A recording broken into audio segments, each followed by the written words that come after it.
নমস্কাৰ, স্বাগতম জনাইছোঁ মোৰ অন্য এটা ভিডিঅ'ৰ মাজলৈ। আজি লৈ আহিছোঁ মই ব্লাউজৰ ফ্ৰণ্ট পাৰ্ট আৰু বেক পাৰ্টটো কেনেকৈ কাটিং কৰিব পাৰি। মই ফাৰ্ষ্ট পাৰ্টত দেখাইছিলোঁ ব্লাউজৰ হাতখন কেনেকৈ কাটিং কৰিব লাগে। ব্লাউজত জুখি কিনে কেনেকৈ হাতখন কাটিং কৰিব পাৰি তাকে দেখাইছিলোঁ। যদি আপোনালোকে ভিডিঅ'টো চোৱা নাই তেতিয়াহ'লে এবাৰ গৈ চাই ল'ব। এতিয়া আমি ইয়াতে বেক পাৰ্টটো কাটিং কৰিম।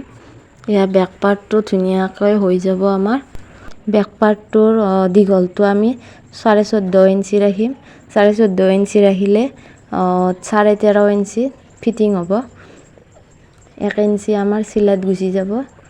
এতিয়া ইয়াৰে গলটো ৰাখিম 2.5 ইঞ্চি আৰু কান্দিটো ৰাখিম 3.5 ইঞ্চি আৰু কান্ধৰ যিখিনি তলত থাকে আৰ্মহোলটো সেইটো ৰাখিম 5.5 ইঞ্চি। জোখ অনুযায়ী বেলেগ বেলেগ হয়, 34ৰ বেলেগ হয়, 36ৰ বেলেগ হয়। এইটো মই 34ৰ জোখখিনি দিছোঁ। আপোনালোকক বেলেগ চাইজৰ ব্লাউজৰ যদি জোখ লাগে তেতিয়াহ'লে মোক কমেণ্ট কৰিব। ব্লাউজটো যিহেতু 34ৰ আছিল তেতিয়াহ'লে 34ক আমি 4ৰে ডিভাইড কৰিম। ডিভাইড কৰিলে আমাৰ হ'ব 8.5 ইঞ্চি। আমি 8.5 ইঞ্চি ৰাখিব লাগিব আৰু তাৰ লগত 2 ইঞ্চি চিলাইৰ কাৰণে ৰাখিব লাগিব। তেতিয়া আমাৰ কি হ'ব 10.5 ইঞ্চি হ'ব। এয়া 8.5 ইঞ্চি ৰাখিছোঁ আৰু এইটো 2 ইঞ্চি চিলাইৰ কাৰণে ৰাখিছোঁ। এতিয়া আমি গোটেইখিনি আঁচটানি ল'ম।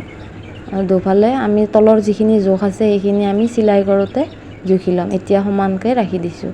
মই আকৌ এবাৰ জোখখিনি দেখাই দিছোঁ। এয়া গলটো লৈছোঁ 2.5, কান্দিটো লৈছোঁ 3.5 আৰু কান্ধৰ তলৰখিনি লৈছোঁ 5.5 আৰু এইখিনি লৈছোঁ, গাটো লৈছোঁ 8.5 ইঞ্চি আৰু 2 ইঞ্চি মাৰ্জিনৰ বাবে দিছোঁ। চিলাইৰ কাৰণে 2 ইঞ্চি দিছোঁ মানে। এই গোলটো যে মই দিম সেই গোলটো আপোনালোকে প্ৰথমতে অকণমান গণ্ডগোল লাগিব, তাৰপিছত লাহে লাহে ঠিক হ'ব। আমি 2 ইঞ্চিটো হাতত যেনেকৈ কমাই দিছিলোঁ ডাউন কৰি দিছোঁ, ইয়াতো আমি 2 ইঞ্চি ডাউন কৰি দিছোঁ। এতিয়া আমি বেক পাৰ্টৰ পিঠিখন কাটিম। আপোনালোকক যাক যিমানখিনি লাগে সিমানখিনি ৰাখিব। আপুনি ব্লাউজটোত জুখি ল'ব তলফালে মোৰ 4 ইঞ্চি আছিল, মই ইয়াতে 4.5 ৰাখিছোঁ যিহেতু 0.5 ইঞ্চি চিলাইত গুচি যাব। এইটো মই 3 লৈছোঁ, অকণমান পিঠিখন কাটা কৰি দিম যিহেতু। এয়া আপোনালোকে মিলাই ল'ব। তাৰপিছত পিঠিখন আপোনালোকে যাক যেনেকুৱা ডিজাইনত লাগে তেনেকুৱা কৰি ল'ব। মই যিহেতু ৰাউণ্ড কৰিয়ে ৰাখিম সেইকাৰণে মই এনেকৈ কাটিং কৰিছোঁ।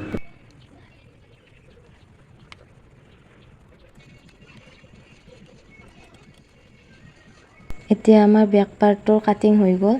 এয়া 4 ইঞ্চিত আমি প্লেটটো দিম। এতিয়া মই ফ্ৰণ্ট পাৰ্টটোৰ কাটিং দেখাই দিম। বহুতে ভাবে ফ্ৰণ্ট পাৰ্টটো কাটিং কৰোঁতে বহুখিনি টান হয়, কিন্তু মই ভিডিঅ'টোত যেনেকৈ দেখাওঁ আপোনালোকে আৰম্ভণিৰ পৰা শেষলৈকে চাব স্কিপ নকৰাকৈ। তেতিয়াহ'লে আপোনালোকে ধুনীয়াকৈ কাটিং কৰিব পাৰিব। এয়া মই এইফালে 2 ইঞ্চি বঢ়াই লৈছোঁ আৰু এইফালে 2 ইঞ্চি বঢ়াই লৈছোঁ, যিহেতু ব্ৰা কাট ব্লাউজটোত অলপমান আগফালখিনিত বেছিকৈ লাগে। এয়া মই আঁচটানি লৈছোঁ সমানকৈ।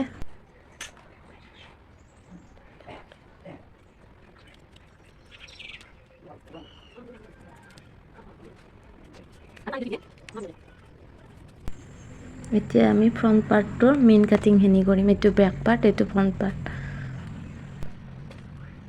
এতিয়া ফ্ৰণ্ট পাৰ্টৰ গলটো ৰাখিম আমি 6 ইঞ্চি আৰু তলৰখিনি 12 ইঞ্চি, ওপৰৰ পৰা 12 ইঞ্চি ৰাখিছোঁ আৰু এই গলৰ চিনটোৰ পৰা 6 ইঞ্চি ৰাখিছোঁ। এই 12 ইঞ্চিটো কিহৰ কাৰণে ৰাখিছোঁ আপোনালোকে চাই থাকিলে গম পাব। ইয়াৰ গলটো আমি বেক পাৰ্টতো 2.5 লৈছোঁ, ইয়াতো 2.5 লৈছোঁ। এতিয়া এইখিনি মিলাই ল'ম, লৈ কিনে গলটো কাটিং কৰিম। কিছুমানে গলটো বক্সকৈ দিয়ে, কিছুমানে ৰাউণ্ডকৈ দিয়ে। মই যিহেতু ৰাউণ্ডকৈ দিম, মই এনেকৈয়ে কাটি ল'ম। আপোনালোকে যেনেকুৱা ডিজাইন দিব খোজে তেনেকুৱাই দিব পাৰে। ইয়াতে আপোনালোকে অকণমান ওজন চাই বস্তু এটা ৰাখি দিব যাতে পাৰ্টকেইটা ইফাল সিফাল নহয়। এতিয়া আমি গলটো কাটিং কৰি লওঁ। এতিয়া ওপৰৰ পৰা ইয়ালৈ 12 ইঞ্চি ৰাখিছোঁ আৰু ইয়াৰ পৰা ইয়ালৈকে 2.5 ইঞ্চি ৰাখিছোঁ। তাৰপিছত এইখিনি ৰাখিছোঁ 3 ইঞ্চি। তাৰপিছত ইয়াৰ পৰা ইয়ালৈ 6 ইঞ্চি, 3 ইঞ্চি দূৰে দূৰে 6 ইঞ্চি ৰাখিছোঁ লাষ্টৰটো আৰু লাষ্টত এইখিনি মিলাই দিছোঁ গোটেইখিনি।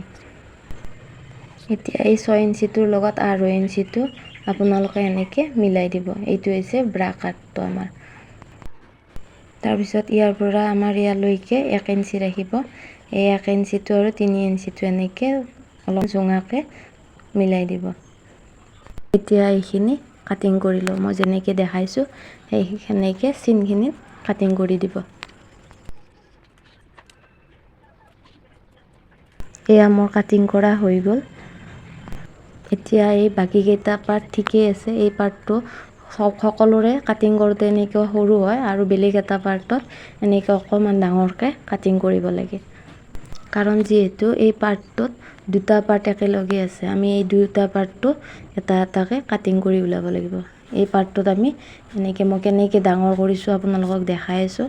এনেকৈ প্ৰথমে আপোনালোকে ব্ৰা কাটটো পাৰি ল'ব, লৈ কিনে সমানকৈ চাৰিওফালে চিন দি ল'ব, লৈ কিনে আপোনালোকে বঢ়াব। মই ডাইৰেক্ট বঢ়াব পাৰোঁ, যিহেতু আপোনালোকক দেখাইছোঁ সেইকাৰণে এনেকৈ আপোনালোকে প্ৰথমতে চিন দি ল'ব। এয়া চাওক, ওপৰৰ পৰা কোণাটোলৈকে অকণমান বেছিকৈ বঢ়াই দিব, অকণমানকৈ বঢ়াই যাব 2 ইঞ্চি 2 ইঞ্চিকৈ। আপোনালোকে ইচ্ছা কৰিলে জুখি ল'ব পাৰে। এনেকৈ যদি দিগদাৰ হয় তেতিয়াহ'লে আপোনালোকে এনেকৈ জুখি ল'ব। এয়া চাওক, মই 2 ইঞ্চি লৈছোঁ এইখিনিত, ইফালে 2 ইঞ্চি লৈছোঁ, ওপৰৰ ফালে অকণমান কমকৈ লৈছোঁ। এতিয়া এইখিনি এই পাৰ্টটো কাটিং কৰি ল'ম। আপোনালোকে যদি ব্লাউজটোত কিবা খোকোজা পায় তেতিয়াহ'লে মোক কমেণ্ট কৰি সুধিব পাৰে, মই ধুনীয়াকৈ বুজাই দিম। আৰু এইখিনি মই অকণমান বেছিকৈ কাটি দিছোঁ, যিহেতু অকণমান উঠি আছে, উঠি থাকিলে ভাল নালাগে। এতিয়া মই কৈছিলোঁ যে ইয়াত দুটা পাৰ্ট থকা বুলি, এইখিনি আমি এনেকৈ 4 আঙুল জুখি কিনে এইখিনি অকণমান মাছখিনি চিন দি ল'ম। আপোনালোকৰ যদি দিগদাৰ হয় তেতিয়াহ'লে মাছখিনিত অকণমান এনেকৈ চিন দি ল'ব। মই যেনেকৈ দেখাইছোঁ সেনেকৈ চিন দি ল'ব। এনেকৈ চিন দি লৈ মাছখিনি জোঙা কৰি ৰাখিব, ছাইডৰ পৰা অকণমান বেছিকৈ কাটিব, দুটা ছাইডে এনেকৈ কাটি দিব। আৰু যদি আপোনালোকৰ ভিডিঅ'টো অকণমান হ'লেও যদি ভাল লাগে তেতিয়াহ'লে ছাবস্ক্ৰাইব কৰি দিব মোৰ চেনেলটো, যাতে আপোনালোকে আকৌ ভিডিঅ'বিলাক পায়। মোৰ চেনেলটোত আকৌ মই কাপোৰ ফেব্ৰিক কৰা ভিডিঅ'বিলাকো দিওঁ। যদি চোৱা নাই তেতিয়াহ'লে চাই ল'ব আপোনালোকে। এয়া আমাৰ ব্লাউজটোৰ কাটিং হৈ গ'ল। ফ্ৰণ্ট পাৰ্ট, বেক পাৰ্ট আৰু হাতৰ পাৰ্টটো গোটেইখিনি আমাৰ কাটিং হৈ গ'ল। ইয়াৰ পাছত মই মেইন কাপোৰটো কেনেকৈ কটা হয় তাকে দেখাম নেক্সট ভিডিঅ'টোত। আজিলৈ ইমানেই, ধন্যবাদ।